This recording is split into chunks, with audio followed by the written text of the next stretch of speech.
Hai, Assalamualaikum guys. So hari ni adalah hari pertama saya after recover.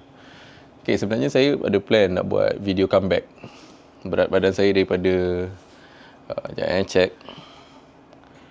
Saya baru start kira calories and everything.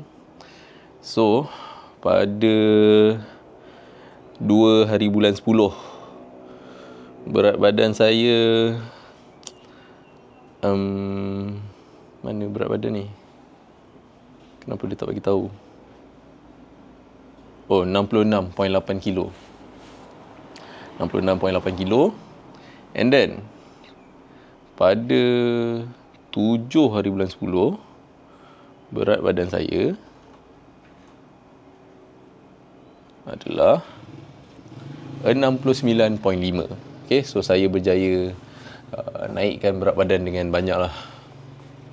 Plan saya nak naik sampai 75 kilo. Tapi pada 7 hari bulan 10 tu, esoknya 8 hari bulan 10, saya bangun je tidur, tiba-tiba sakit kepala sangat, lemah.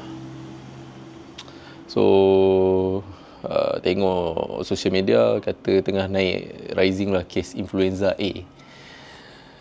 So antara orang kata simptom dia sama macam denggi ataupun demam.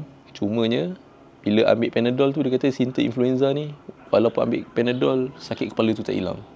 Dan benda tu saya hadapi lah pada waktu malam. Bila tidur memang sakit gila kepala. So saya pun pergi klinik kesihatan. Sebelum pergi klinik kesihatan, saya dengar orang kata kalau influenza ni kena beli test kit. Tapi dekat farmasi apa semua tak ada jual. Lepas tu dia kata klinik mungkin ada. So saya pergilah klinik kesihatan dulu kan, sebab RM1 je. So dah pergi, rupanya klinik kesihatan pun tak ada test kit. So end up dah habis pergi check up dekat klinik kesihatan, saya pergi ke klinik ada nama klinik ni, klinik An-Nur, dia swasta lah kan. So total kerugian RM216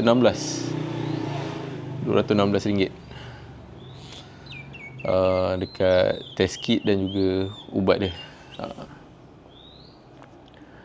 Tapi lepas ambil ubat tu, pil yang pertama pun ambil. Apa nama ubat tu? Flu Halt. Antiviral ataupun antivirus. Manusia pun dah kena pakai antivirus guys. Nampak sangat sebenarnya kita telah di-chip kan. Sebab tu kita kena pakai antivirus. Okay. So lepas pil yang pertama, ubat yang pertama, okay, malam dah boleh tidur. Tapi itulah, kepala masih berdengung-dengung lagi. So berat badan saya dalam masa 2 hari nak masuk 3 hari ni, kalori saya daripada 3,000 harian telah menjadi mungkin 100 ataupun 200 kalori saja sehari. So berat badan saya jadi 65 lebih sikit. So saya baru nak buat video comeback menunjukkan badan saya makin padu. So tak pasal-pasal, ni of course lah 3 hari tanpa training dan juga kalori defisit yang terlampau defisit lah. Okay, so plan saya lah untuk start training balik betul-betul, betulkan balik makan. So saya menggunakan apps ni, track, tapi dia macam tak ngam sangat lah. So maybe kena pakai apps yang lebih better. Sebab yang track ni dia sesuai untuk dekat negara barat punya.